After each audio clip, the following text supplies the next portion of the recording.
la señal es baja, es una pena y para colmo, hemos sufrido estas 2 últimas semanas problemas, ¿no? Ustedes han tenido que ir creo, a un seminario, ¿verdad? ¿No es cierto, Iván?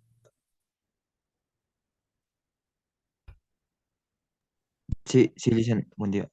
Ya, buen día, bueno, nos han perjudicado 2 semanas, ¿no? El día de nuestro examen quería que pasemos clases. Eso es lo de malo, a veces de tener clases presenciales y hacen actividades, yo no sé cómo van a ser actividades presenciales, si es que estamos con clases virtuales y obviamente pues tienen que cubrir el walkover, ¿no?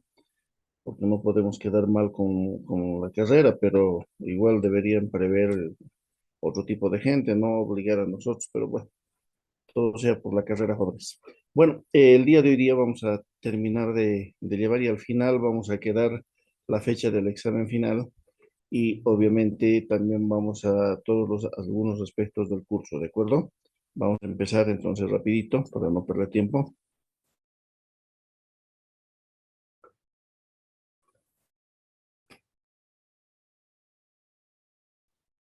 ¿Ven en su pantalla?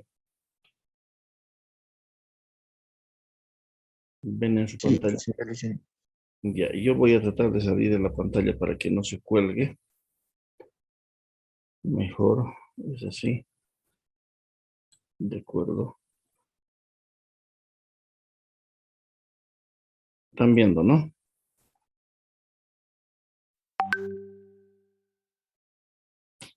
Están viendo, ¿verdad? Sí, sí, jóvenes. Sí, Ya, licenciado.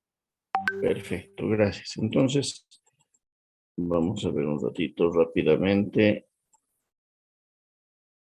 Mm, Un rápido repaso, lo que hemos visto en la última clase y entramos rápidamente a costos.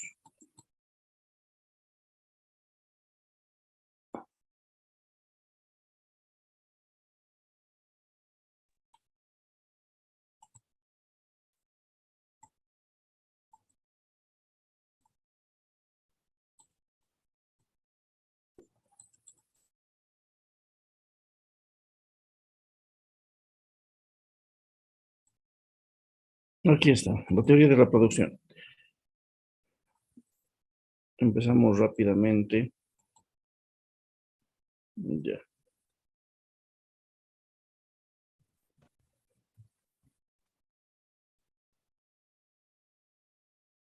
Ya.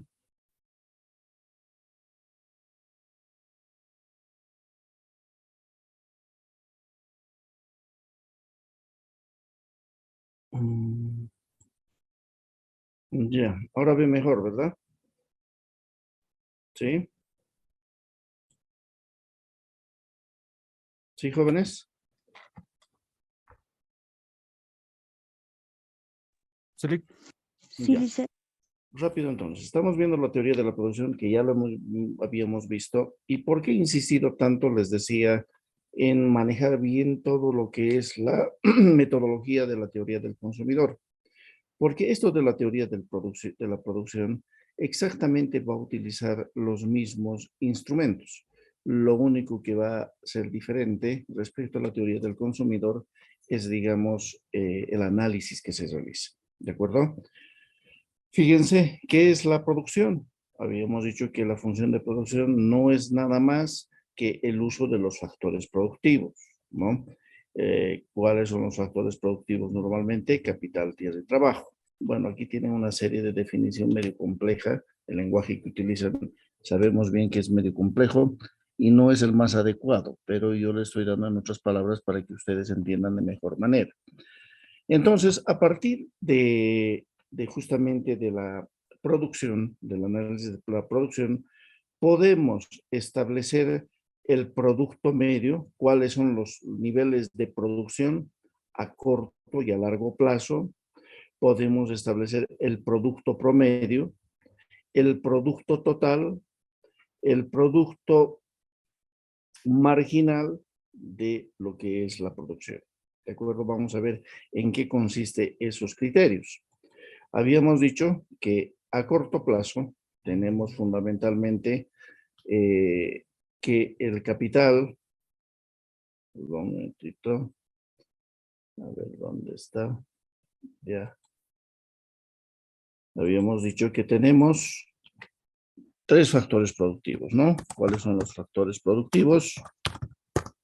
No son nada más que, ¿cuáles son los factores productivos? Capital, tierra y trabajo, ¿verdad?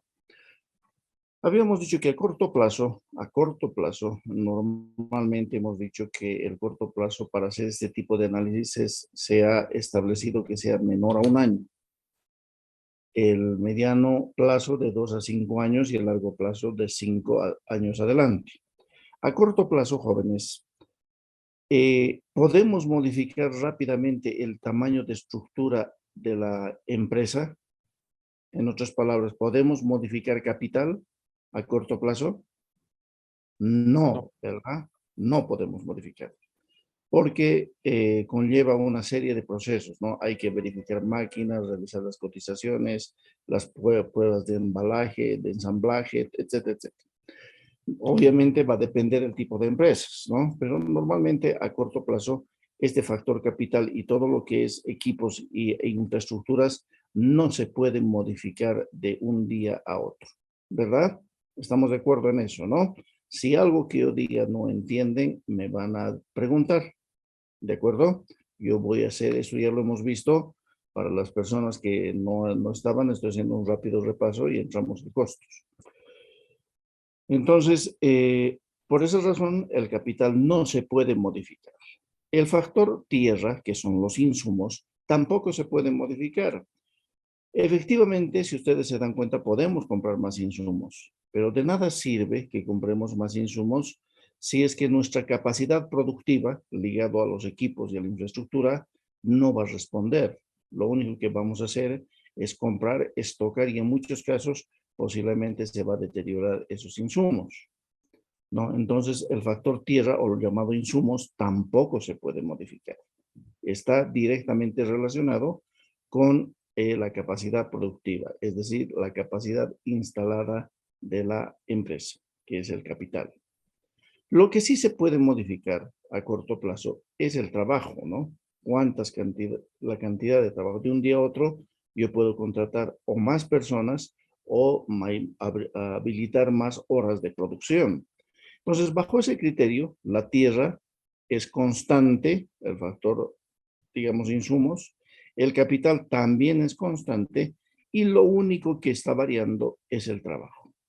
Aquí en este cuadro ustedes pueden ver de que lo único, la tierra se mantiene constante, el capital ni se lo está considerando porque es a corto plazo, pero sí el trabajo varía, ¿no? Por así decirlo, una persona, 2, 3, 4, 5, 6, 7, 8 personas que van a entrar al proceso productivo en el mismo tamaño de tierra, ¿no?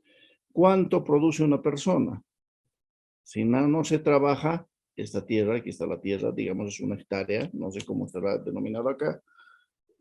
Si nadie trabaja, no se va a producir nada, ¿verdad? No se va a producir nada. Aquí el producto total es el total de producción. Si empieza una persona a trabajar, seguramente va a producir 3 toneladas de un producto, llamémosle toneladas. Entra una segunda persona, van a producirse 8 toneladas. Entra la tercera persona, 12 toneladas.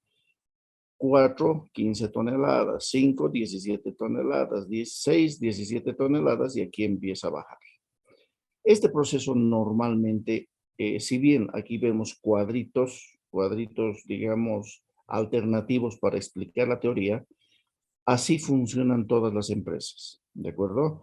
Al principio la productividad aumenta y después voy a hablar qué es la productividad acá, pero después de cierto momento, si seguimos contratando más personas, hay supernumerarios, ¿no? Como dicen vulgarmente, dan cabeza con cabeza y en lugar de mejorar, se reduce la productividad y el nivel de producción. Esos criterios justamente se muestran acá, ¿de acuerdo?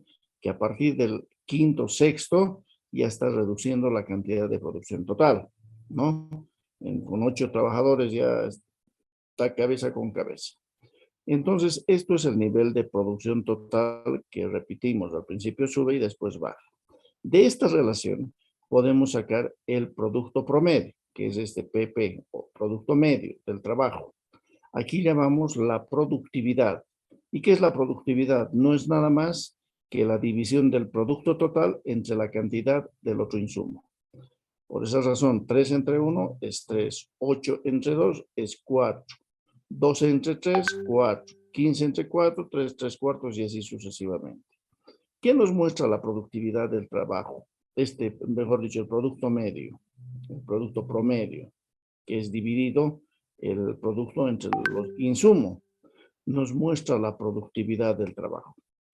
En otras palabras, esta empresa es más productiva si tiene 2 o 3 empleados, ¿no? Y después va reduciendo su nivel de productividad y a las personas cada vez son menos productivas. A este criterio se llama la productividad joven. ¿De acuerdo? Y por último, repetimos del mismo cuadro, se deriva lo que es el producto marginal del trabajo. ¿Y qué es el producto marginal? No es nada más que el producto adicional. Si no se trabaja, aquí no hay producto marginal. Si aumenta una persona, empieza a trabajar una persona, ¿cuál es el producto marginal? 3, ¿no? Si se aumenta otra persona, ¿cuál es el producto marginal? 5, ¿no? Producía 3, 1, 5, 2, 8, 2, 5 es la diferencia. Si se contrata una tercera persona, se produce 12, producían 8, 4 y así sucesivamente. Este mismo criterio hemos visto en la teoría de la utilidad, si ustedes se dan cuenta, ¿verdad? Cuando hay más utilidad, etcétera, etcétera. Por esa razón que llevado a gráficas, ya. Ay, ¿qué pasa? ¿Qué pasa? Ya. No sé qué está pasando.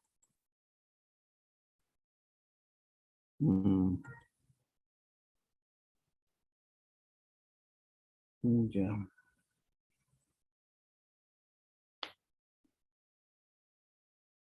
Ah, ya. No puedo bajar. Qué desastre, ¿por qué no puedo bajar? Ratón. Ya. Ahora sí, ahora sí. Llevado a gráficas jóvenes, podemos ver exactamente lo mismo que hemos visto acá. Fíjense, aquí teníamos el concepto de utilidad. Bueno, no está entrando muy bien el tamaño. La utilidad llegaba a un máximo y después baja. En producción es lo mismo.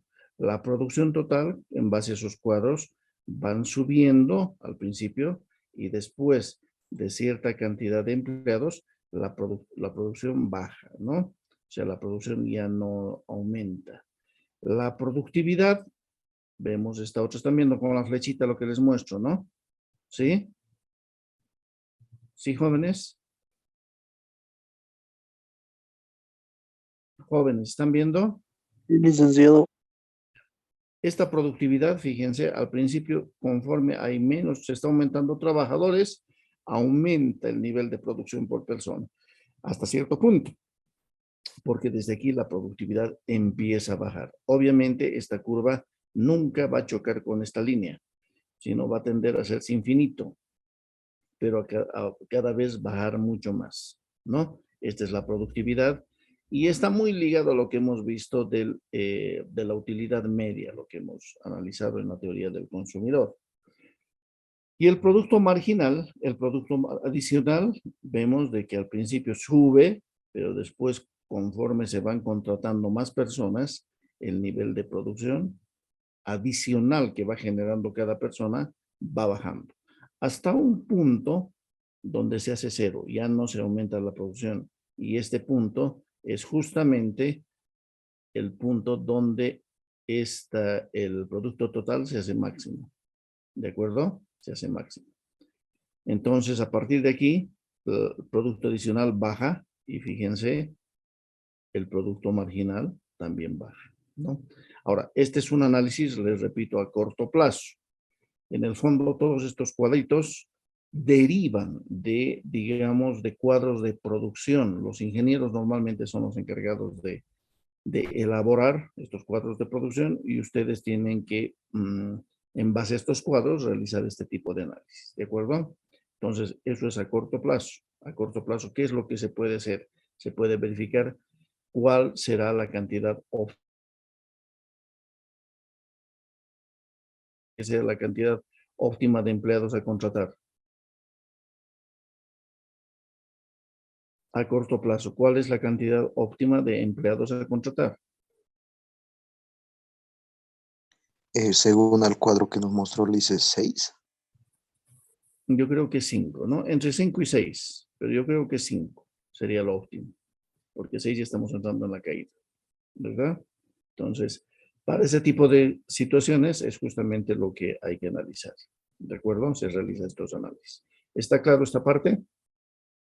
Si ustedes se dan cuenta, repito, ya no estamos utilizando el criterio de ingreso, sino de mejor de utilidad, como utilizábamos en la teoría del consumidor, sino de producción, pero los instrumentos son los mismos. ¿Está claro?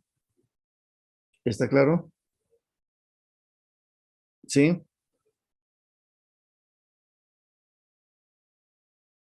¿Está claro, jóvenes? Sí, Lisa.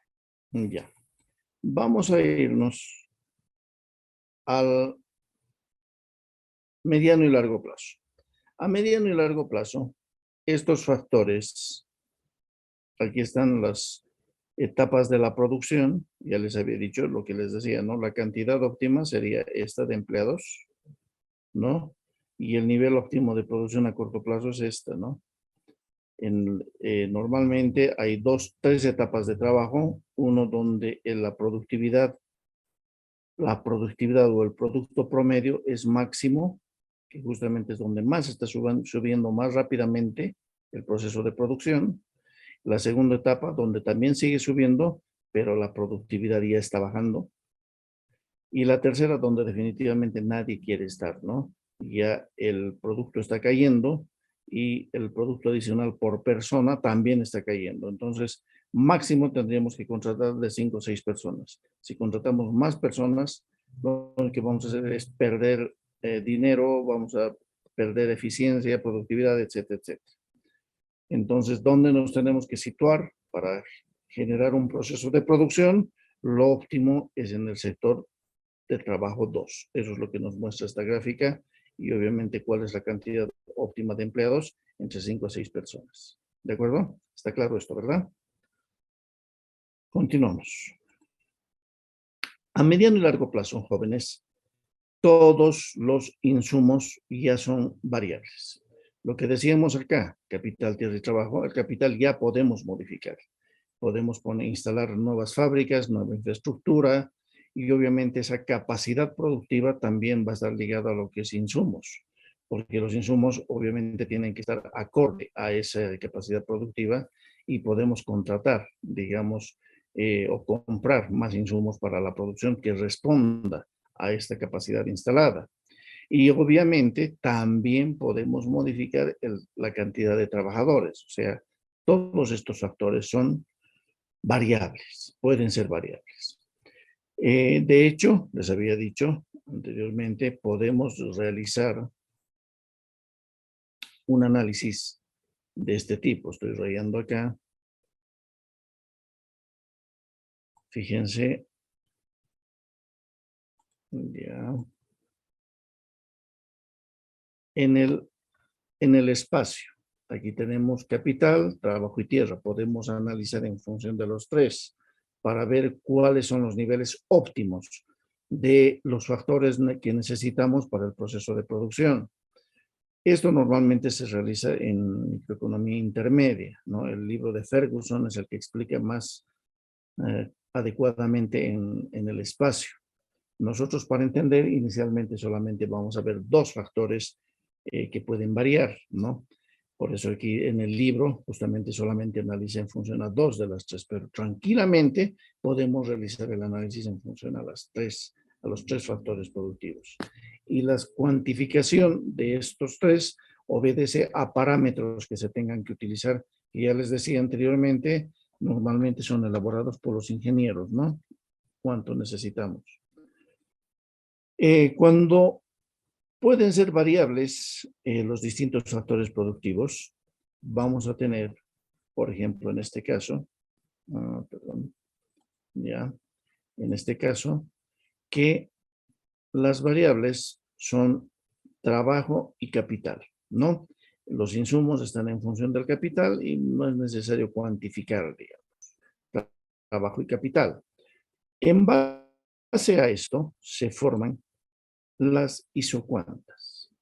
¿Qué es una isocuanta? Fíjense, una isocuanta muestra las diferentes combinaciones de trabajo y capital con que una empresa puede obtener una cantidad específica de producción, ¿no? En otras palabras, ¿qué significa? Aquí tenemos, es una isocuanta, significa iso igual, cuanta, cantidad. Yo aquí, bueno, no estamos viendo bien. Voy a borrar esto.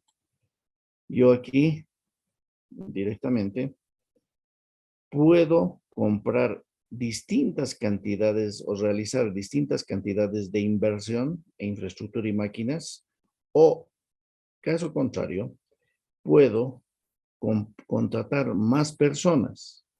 Puedo hacer la empresa muy mecanizada, muy robotizada, muy técnica, o puedo hacerla muy extensiva en mano de obra.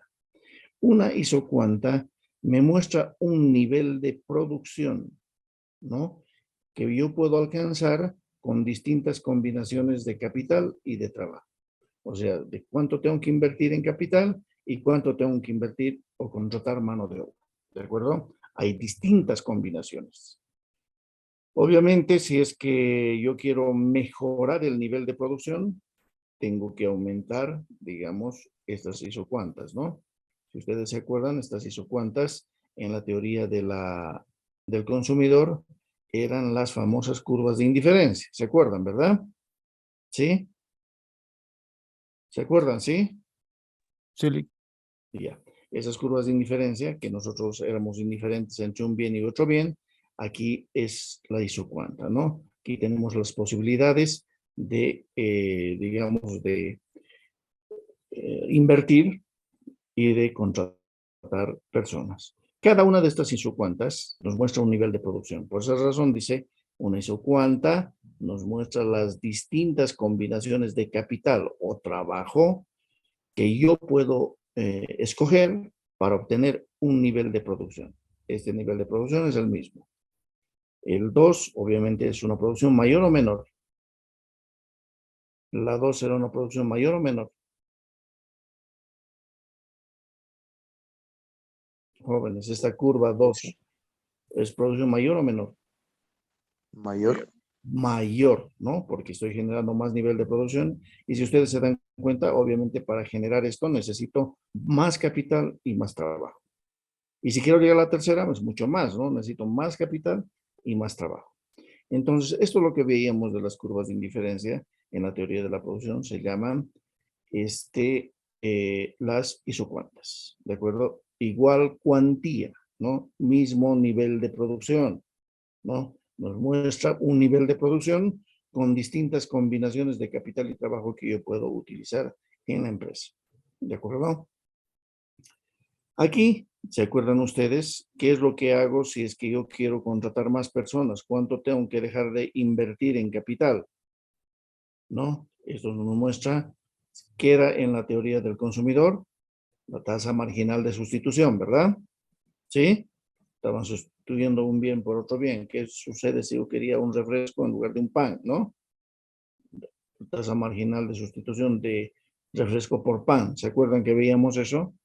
Aquí es diferente, ¿no? Aquí a lo largo de esta isocuanta, estas diferencias nos muestran cuánto tengo que dejar de invertir en infraestructura, en máquinas, si yo quiero contratar una persona más para mantener el mismo nivel de producción. Pero esta tasa marginal de sustitución en La teoría de la producción ya se llama tasa marginal de sustitución técnica, porque está en función al trabajo L y al capital, ¿no? Factores productivos. Entonces, si vemos más abajo, por eso dice, es la tasa marginal de sustitución técnica, ¿no? Se refiere a la cantidad de capital de una empresa que puede dejar de utilizar para aumentar una unidad de cantidad de trabajo, ¿de acuerdo? Y permanecer en el mismo nivel de producción, en la misma isocuenta, ¿de acuerdo? Después los cálculos, cómo se calculan, son exactamente los mismos como hemos visto en la teoría del consumidor. Pero ojo, lo que sí se tienen que fijar es qué variables estamos analizando. Si aquí tenemos L, trabajo, de aquí K, capital, entonces estamos hablando de la teoría de la producción. Si aquí pondríamos Y y X o pondríamos pan y refrescos, estaríamos hablando de la teoría del consumidor, ¿verdad? ¿Sí? ¿Está claro? ¿Está claro, jóvenes, hasta aquí? Sí, Perfecto, continuamos. Aquí está la tasa marginal de sustitución técnica, que es el mismo procedimiento que hemos visto exactamente en la teoría del consumidor. Ustedes pueden revisar. ¿Cuáles son las características de las isocuantas? Exactamente las mismas que en la teoría del consumidor. Tienen que tener pendiente negativa, son convexas respecto al origen y nunca se cruzan, ¿no? Obviamente, y hemos visto por qué razones no se pueden cruzar. No nos mostrarían cuál presenta mayor nivel de producción que otra, ¿no? Hay muchas razones, pero es exactamente lo mismo, ¿de acuerdo? A partir de esto, jóvenes, ¿cuándo llega el productor a su equilibrio? A ver, ya. No. Hemos pasado muy rápido, esto ha volado rápido. Ya. Normalmente, viendo estas inclinaciones, las isocuantas, podemos definir que existen, sacamos las tasas marginales de sustitución técnicas y podemos elegir las tres áreas de producción, 1, 2 y 3.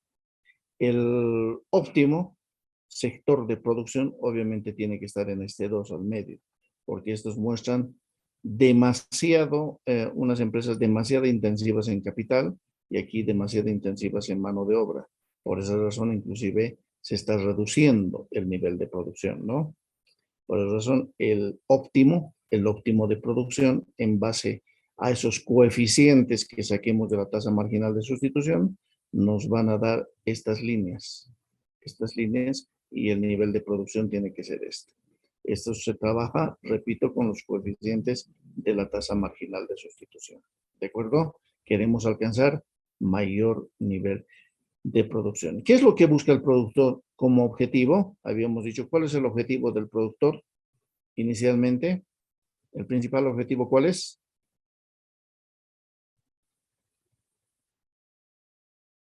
¿Se acuerdan? ¿Qué es lo que busca el productor como principal objetivo?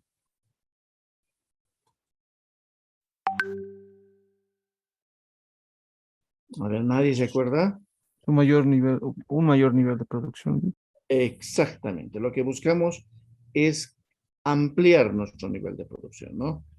Pero, adicionalmente, necesitamos ampliar nuestro nivel de producción al menor costo. Eso es lo fundamental. Buscamos producir más, pero al menor costo. Y en eso del costo, justamente está el isocosto. Isocosto, ¿de acuerdo? El isocosto nos muestra qué tanto yo puedo comprar de trabajo y de capital, ¿no es cierto? ¿Qué tanto puedo comprar de trabajo y capital si yo tengo un presupuesto? El isocosto básicamente es este.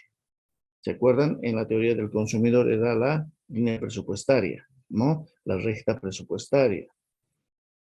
En la teoría de la producción es el isocosto. Con este tengo un presupuesto de producción y con este presupuesto de producción puedo comprar infraestructura maquinaria y puedo contratar mano de obra. ¿Cuál es el óptimo? Este isocosto me muestra todas las combinaciones de capital, de infraestructura y maquinaria que yo puedo comprar y de trabajo que yo puedo, digamos, contratar cuando tenga un presupuesto de producción. Digamos, en este caso, ¿cuánto es mi presupuesto de producción? ¿Cuánto es mi presupuesto de producción? Viendo este cuadrito, ¿cuál es mi presupuesto de producción? 10 Lick. 10, ¿no? Puede ser 10,000, $10,000, qué sé yo, ¿no? Pero aquí es 10 mi presupuesto. Y ese 10 puedo comprar o totalmente capital o totalmente trabajo o distintas alternativas, ¿no? Entonces, aquí se completa lo mismo, ¿no? ¿Cuál es el objetivo del productor? Tratar de producir más el nivel de producción de las curvas de isocuantas, pero tengo un presupuesto definido. O sea, no puedo alcanzar cualquier curva, ¿no? Fíjense, aquí está el equilibrio del productor, ustedes van a leer con calma. Y obviamente tengo un presupuesto de producción, puedo producir la cantidad 1, sí puedo, pero no estoy optimizando. ¿Puedo producir el 2? Sí puedo producir, y ahí sí estoy optimizando, ¿no? Que es justamente el ejercicio que hemos visto del equilibrio del consumidor. Exactamente lo mismo, se utiliza igual el coeficiente de Lagrange, que hubiera querido volver a hacer ejercicios, pero ya el tiempo esta vez nos ha devorado. Y no voy a poder alcanzar el nivel de producción 3, ¿no? Fíjense, el nivel de producción 3 quisiera alcanzar, pero con el presupuesto de producción que tengo, solamente me alcanza para el 2. Entonces, aquí es donde es mi equilibrio del productor. Aquí es donde con el presupuesto que tengo, alcanzo el mayor nivel de producción posible. ¿Y en qué momento? En que yo contrate 5 unidades o compre 5 unidades, ya los parámetros van a estar definidos, de capital y otras 5 unidades de trabajo. En este momento estoy optimizando mi nivel de producción. Es decir, con el presupuesto que yo tengo, estoy alcanzando el mayor nivel de producción posible. Ese es el equilibrio del productor. ¿Está claro? ¿Está claro? ¿Hasta ahí está claro, jóvenes?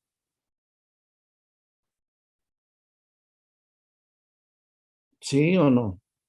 Lick, ¿podrías repetir el concepto, por favor? Ya. El concepto es el siguiente. El equilibrio del productor, les decía, está muy ligado al objetivo que quiere alcanzar. ¿Cuál es el objetivo? Habíamos dicho, tratar de producir más, como decía, pero con el nivel de presupuesto que tengo. No quiero tratar de producir más, pero con el presupuesto que tengo, solamente puedo optimizar en el 2. ¿Puedo producir la cantidad 1? Sí puedo producir, pero no estoy optimizando. ¿Puedo producir la cantidad 3? No puedo producir, no tengo los insumos de capital y de trabajo necesarios para producir esta cantidad. Solamente puedo producir lo que está en el nivel 2, ¿verdad? Entonces el equilibrio del consumidor representa lo máximo de producción que yo puedo alcanzar con el presupuesto que tengo. Tratar de optimizar mi nivel de producción, obviamente sin eliminar los criterios de calidad, digamos, optimizar la cantidad de producción con el presupuesto de producción que yo tengo. ¿Está claro? ¿Está claro, jóvenes? ¿Sí? Sí, licenciado. Ya. Obviamente, bajo estos criterios, podemos hacer otro tipo de análisis, ¿no? Sabemos bien de que tanto el trabajo y el capital pueden variar de precios, tal como hemos visto en la teoría del consumidor. Si varían de precios, esto se puede mover acá, si baja el precio, digamos, y si sube el precio, esto se va a ir moviendo hacia aquí, ¿no? Del trabajo, ¿verdad? Del capital, obviamente si aumenta el precio, se va a mover hacia abajo, se va a reducir, y si se reduce el precio, tiende a aumentar. Esos análisis se hacen en función a lo que sucede en el mercado. Normalmente el trabajo tiende a aumentar, ¿no? Tiende a aumentar sus costos por las exigencias. Aumenta el sueldo mínimo, etcétera, etcétera. Entonces esto tiende a reducirse. La capacidad productiva tiende a reducirse cuando aumentan los sueldos. Y obviamente si se reduce, alcanzamos menores niveles de producción. La maquinaria, dependiendo de ciertas características, puede aumentar o puede bajar. Esto va a responder íntegramente al tamaño que yo quiero de planta, ¿no? Y o baja de precio. Normalmente tiende a bajar de precio. Aparecer nuevas máquinas con mayor capacidad productiva, son más caras, pero tienen mayor capacidad productiva, y las otras, las más pequeñas, las más antiguas, tienden a obsolecerse, o sea, a bajar de precio, porque aparecen nuevas. Entonces, todos esos análisis se realizan en función a distintos criterios, ¿de acuerdo? Y esos criterios obviamente también nos va a mostrar cómo puede variar esta línea de presupuesto de producción. Puede ir moviéndose hacia allá, hacia acá o del otro lado, tal como hemos visto en la teoría del consumidor. ¿Está claro? ¿Sí? ¿Sí, jóvenes? Sí, Lice. Ya están durmiendo, creo, ¿no? Bueno, continuamos. Esta ruta de expansión que dice acá, justamente está vinculado a esto. ¿Cuáles son? Aquí debe estar la gráfica. Aquí está. Fíjense. Ah, aquí están los distintos niveles de producción. Aquí hay 3 niveles de equilibrio del consumidor. Puedo estar produciendo acá, estoy optimizando con este presupuesto de 6, estoy optimizando mi nivel de producción de esta cantidad 1 de producción. Aquí son unidades de producción, por si acaso. Unidades de producción. Si me aumentan el presupuesto, obviamente puedo producir más. Y si aumentan el presupuesto de producción, puedo ir produciendo más, ¿no? Esta ruta de expansión muestra que es esta línea justamente lo que es la oferta. ¿Qué sucede si es que, fíjense, tiene la misma forma de lo que es la oferta? De aquí se deriva la oferta, jóvenes. Si ustedes se acuerdan, si hay mayor precio, decíamos, ¿no? El productor va a estar dispuesto a producir más. Uno de los criterios de oferta se deriva de acá. Si aumento mi presupuesto de producción porque hay más demanda, entonces puedo producir más. Estoy optimizando directamente el nivel de producción. Puedo producir más y aquí se deriva justamente la oferta. ¿Está claro? ¿Sí? Obviamente los ejemplos pueden revisar con calma. ¿De acuerdo? ¿Está claro, jóvenes? Sí, Ya. La sustitución de factores, bueno, esto no vamos a ver. Los rendimientos crecientes a escala y no es crecientes y decrecientes. Esto fundamentalmente es un criterio de incrementos de gastos en maquinarias o en trabajo, ¿no? Esto nos muestra la relación de las tasas marginales de sustitución de trabajo y capital. Si conforme vas aumentando en función a la ruta de expansión, más capital y más trabajo, y el coeficiente te sale mayor a 1, es rendimiento creciente. Si o sea, ¿qué significa?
Continuamos. Entonces, lo que les decía, estos criterios normalmente están ligados a que de rendimientos a escala constantes, crecientes y decrecientes, cuando el coeficiente si yo aumento una unidad más de capital o de trabajo y el coeficiente de producción es mayor a 1, estoy hablando con rendimientos constantes crecientes. ¿Qué quiere decir? De que mi productividad, tanto del trabajo o tanto del capital, está siendo óptimo, ¿no? Está produciendo más de lo que yo estoy incrementando de unidades de insumos. En cambio, si aumento insumos y el nivel de producción, el coeficiente es menor a 1, es decreciente. Está cayendo mi nivel de producción. Pero básicamente eso es el criterio de rendimientos a escala constantes, decrecientes, constantes o decrecientes. Aquí en este libro van a ver, aquí están todos los criterios decrecientes, a escala, crecientes, constantes. Aquí está lo que significa. Aquí están todo lo que hemos visto respecto a lo que es la teoría de la producción, que les repito, exactamente utiliza los mismos instrumentos que la teoría del consumidor, pero el análisis es diferente. Está en función a los niveles de producción y alcanzar otro equilibrio, ¿no? Del productor es producir más, la mayor cantidad con el presupuesto que tiene. ¿De acuerdo? Eso ya lo hemos visto. De hecho, la anterior clase, muchos de ustedes no estaban, por eso os estoy repitiendo. ¿Alguna pregunta hasta acá? ¿Está claro? Ustedes pueden ver, aquí tienen preguntas de repaso, pueden revisar, y el análisis es exactamente el mismo que hemos hecho para la teoría del consumidor. Por eso que me he detenido, porque quería que agarren punto a punto y se replica con la teoría del productor. Y les decía, ¿no? Exactamente vamos a utilizar, pero es distinto el análisis que se realiza. ¿Está claro acá? Adelante, Erika. No, Luis, me he confundido, disculpa. Ya, no hay problema. Está claro que está acá, ¿no ve? Bueno. ¿Está claro, jóvenes? Ya. Ustedes van a revisar y cualquier cosa me pregunta. Estos son los ejercicios que quiero que revisen. Obviamente mucho va a depender de ustedes. Si ustedes revisan, van a asumir más rápidamente, van a conocer todos estos criterios. Vamos a irnos a la teoría de costos. Los costos es cuánto nos van a costar los factores productivos. ¿De acuerdo? Dentro de los costos, de la estructura de costos, ustedes van a ver de que existen costos explícitos e implícitos. ¿Qué son los costos explícitos? Los costos que efectivamente tenemos que erogar dinero para adquirir determinados insumos, determinados factores productivos. Son gastos reales. Mientras que los costos implícitos implican el uso de algunos insumos, puede ser tu propio trabajo, tú eres el dueño de la empresa, que no te estás pagando, pero estás utilizando todas tus energías para llevar adelante que salga la empresa. Entonces, son costos que sí estás incurriendo, pero que no están siendo cuantificados. ¿De acuerdo? Entonces, la estimación o la imputación de esos costos es justamente lo que marca la diferencia entre costos explícitos e implícitos. A partir de esto, podemos ver otro tipo de costos, ¿no es cierto? Los costos a corto plazo, los llamados costos a corto plazo. Y dentro de los costos a corto plazo, vamos a distinguir fundamentalmente tres tipos de costos. El costo fijo, el costo variable y el costo total, ¿no? Aquí lo han puesto en el libro cuando ustedes vean, costo fijo total, costo variable total, ¿no? Y costo total directamente debe estar abajo. A ver, aquí está costo total, costo fijo total y costo variable total. ¿De acuerdo? ¿En qué consisten los costos? Aquí están los costos, fíjense, para que ustedes entiendan. Y aquí tenemos la cantidad de producción. La cantidad de producción. ¿De acuerdo? ¿Qué sucede con el costo fijo? ¿Qué son los costos fijos? son los costos que nosotros tenemos que erogar y que no va a depender del nivel de producción. En otras palabras, por ejemplo, si yo alquilo un galpón para producir, para llevar adelante, o hago una inversión de un galpón, digamos, para producir, y compro las máquinas, ¿no es cierto?, para producir, están ahí. Este es un costo fijo, ¿no?, que va a ser permanente. Si no funciona, lo dejo ahí parado el galpón, mi costo fijo va a seguir siendo el mismo, ¿no? Estoy pagando el alquiler o he comprado y el costo ahí está, no está produciendo nada, ¿no? Entonces, ¿cuál es mi costo total? Sigue siendo los 60 que yo he gastado en comprar maquinaria, en alquilar el galpón, etcétera, etcétera. Sigue siendo los 60. No estoy produciendo nada. ¿Y cuál es mi costo variable? Bueno, este costo, de 60, va a seguir manteniéndose. Empiezo a producir y mi costo fijo no va a variar. Sigue siendo el mismo. Tengo que seguir pagando, por decir, $3,000 de alquiler cada mes del galpón. Esos $3,000 están acá. 3,000, 3,000, 3,000.